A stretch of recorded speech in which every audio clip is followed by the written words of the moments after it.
ایک زمانے میں ایک مصروف شہر میں الیکس نامی ایک نوجوان لڑکا رہتا تھا۔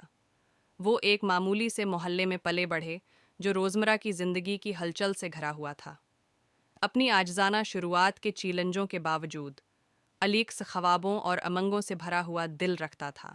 شہر کے دوسری طرف وسیع و عریض باغات کے درمیان واقع ایک پرتعیش حویلی میں ایملی رہتی تھی جو عظمت اور استحقاق میں پیدا ہوئی تھی۔ اس کے پاس وہ سب کچھ تھا جو پیسے سے خریدا جا سکتا تھا، پھر بھی اس نے اپنے دل میں ایک خلا محسوس کیا جسے کوئی مادی ملکیت پر نہیں کر سکتی تھی۔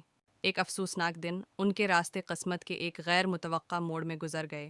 الیکس، جو اپنے خاندان کی کفالت کے لیے ایک مقامی کیفے میں پارٹ ٹائم کام کر رہا تھا، نے ایملی کی توجہ اس وقت اپنی طرف مبذول کروائی جب وہ دکان کے پاس سے گزر رہی تھی۔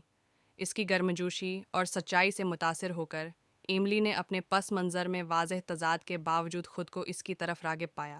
ان کی ملاقاتیں زیادہ کثرت سے ہوتی گئیں کیونکہ ایملی کو کیفے کا دورہ کرنے کے بہانے مل گئے۔ ہر لمحہ ان کے درمیان گہرا تعلق بنانے میں ایک ساتھ گزارا گیا۔ الیکس نے اپنی متعدی مسکراہٹ اور غیر متزلزل امید کے ساتھ ایملی کو اپنی دولت کی حدود سے باہر ایک ایسی دنیا دکھائی جہاں محبت اور خوشی مادی املاک سے بالاتر تھی۔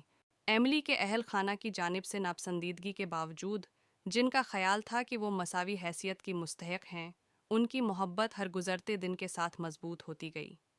الیکس کے خلوص اور عزم نے ایملی کے دل کو اس طرح چھو لیا جس کا اس نے کبھی تصور بھی نہیں کیا تھا، اور اس نے خود کو اس سے گہری محبت میں پایا۔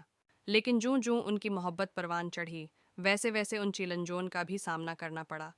ان کی دنیاؤں کے درمیان معاشرتی تقسیم ناقابل تسخیر لگ رہی تھی، جس سے انہیں ٹکڑے ٹکڑے کرنے کا خطرہ تھا۔ اس کے باوجود انہوں نے اپنے ارد گرد کے دباؤ کے سامنے جھکنے سے انکار کر دیا، اس کے بجائے تمام مشکلات کے خلاف اپنی محبت کے لیے لڑنے کا انتخاب کیا۔ آخر میں محبت نے تمام رکاوٹوں کو عبور کر لیا۔ غیر متزلزل ایمان اور مشکلات کی آگ میں بندھے ہوئے بندھن کے ساتھ الیکس اور ایملی نے ثابت کیا کہ سچی محبت کی کوئی حد نہیں ہوتی۔